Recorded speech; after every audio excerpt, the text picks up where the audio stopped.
এই খবরের দিকে আমাদের নজর থাকবে, চোখ রাখবো পরের খবরে। নিউ টাউনের বিধায়ক তাপস চট্টোপাধ্যায়ের সই ও স্ট্যাম্প জালের অভিযোগ উঠল। সই জাল করে বেআইনি নির্মাণের প্ল্যান পাশ করানোর অভিযোগ। তাপস চট্টোপাধ্যায় গোপালপুর পুরসভার চেয়ারম্যান থাকার সময় এই ঘটনায় তাপস ঘনিষ্ঠ এক ব্যক্তিকে গ্রেফতার করেছে ইকোপার্ক থানার পুলিশ।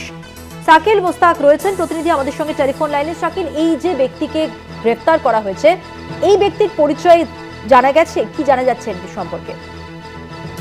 তবে একদমই বিধাননগর জুড়ে যে ঘষা প্ল্যান বেআইনি বহুতল গড়ে ওঠার অভিযোগ কিন্তু বারবার উঠছিল।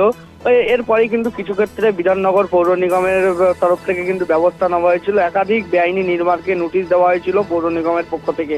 এমনকি বেশ কিছু বেআইনি বিল্ডিং ভাঙা হয়েছিল। সেই রকমই চলতি বছরে 12ই জুলাই ইকোপার্ক থানায় একটি অভিযোগ জমা পড়ে রাজেরহাট নিউ টাউন এর বর্তমান বিধায়ক তথা রাজেরহাট গোপালপুরের প্রাক্তন পৌরসভার চেয়ারম্যান তাপস চট্টোপাধ্যায় তার সই জাল করে ঘষা প্ল্যান তৈরি করা হচ্ছে, এমনটাই কিন্তু অভিযোগ জানানো হয়েছিল ইকোপার্ক থানায়। এই ইকোপার্ক থানায় কিন্তু সুভাষ সেন নামে এক ব্যক্তিকে বিরুদ্ধে অভিযোগ হয়। সেই মতোই কিন্তু ইকোপার্ক থানার পুলিশ তদন্ত নামে। এরপরেই কিন্তু সুভাষ সেনগুপ্তের নিজের হাতিয়াড়া এলাকার বাড়ি থেকে তাকে গ্রেফতার করে।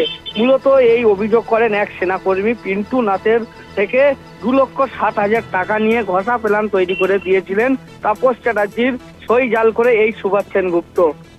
এরপরই স্থানীয় তৃণমূল নেতা সুভাষ সেনগুপ্তকে বৃহস্পতিবার রাতে নিউ টাউনের যে হাতিয়াড়া হেলাবরতলায় বাড়ি আছে সেখান থেকে ইকোপার্ক থানার পুলিশ তাকে গ্রেফতার করে। আজ তাকে বারাসাত আদালতে তোলা হবে এবং নিজেদের হেফাজতে নিয়ে গোটা ঘটনার তদন্ত করবে ইকোপার্ক থানার পুলিশ। ধন্যবাদ। কথা বললাম প্রতিনিধি শাকিল মোস্তাকের সঙ্গে।